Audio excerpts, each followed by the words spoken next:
I've worked with Bill for about 40 years. My relationship with Bill on a business level is both easy and hard.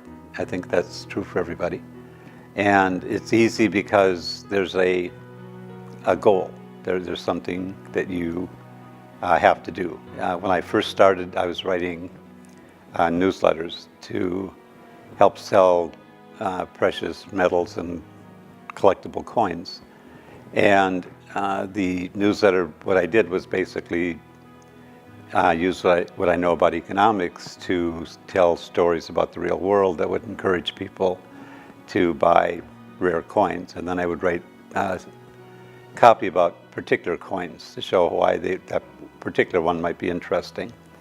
And then we also worked on promotional packages that was like a big direct mail package. And because there's a goal, it was always there. Because he's a perfectionist, it's always hard. I think it's always hard to work with anyone who's a perfectionist because nothing's ever perfect, so you're always trying to keep making it better.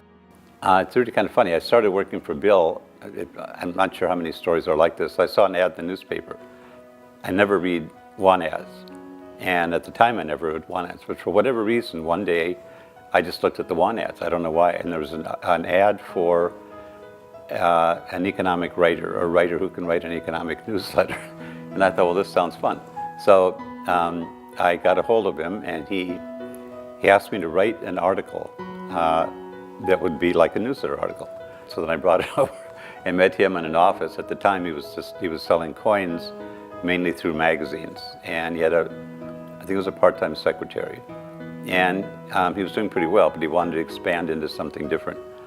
So I gave him this thing I'd written, and he was looking at it and sort of complaining about some of the stuff that, like, whatever. And so we actually got in an argument about whether or not what I'm saying makes sense. And then he hired me to write this newsletter. And that's when I found out that he had dyslexia and really couldn't read. That's changed a lot. So today, Bill reads pretty well. I know he thinks he doesn't, but he does. And so he can read just about anything. And like, I can watch him do that. But at the time, he really couldn't read very much at all. So he sort of, I guess, trusted me somewhat to write things that made sense and would help promote what he was trying to do. I've always had this idea, and I may or may not be way off base.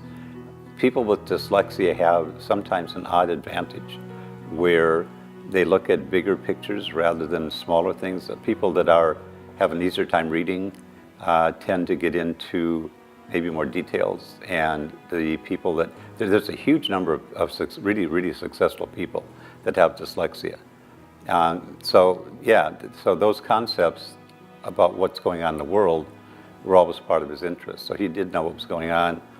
It didn't mean we'd agree all the time, but he knew, and I knew what I knew, and so we could work together and put things together.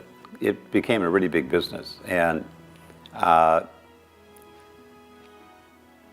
assuming everybody knows by now that he got in trouble for breaking some laws that existed.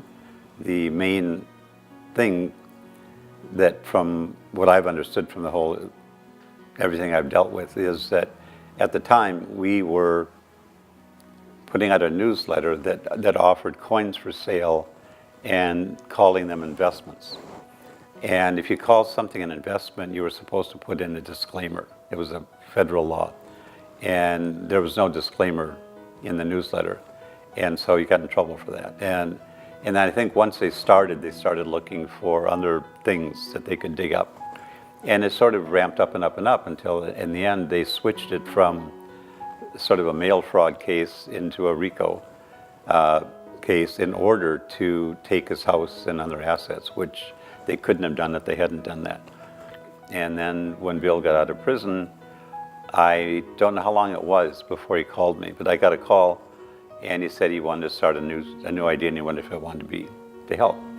And the new idea had to do with going on the road and buying assets, mainly gold, silver, other precious metals, coins, and other items from people.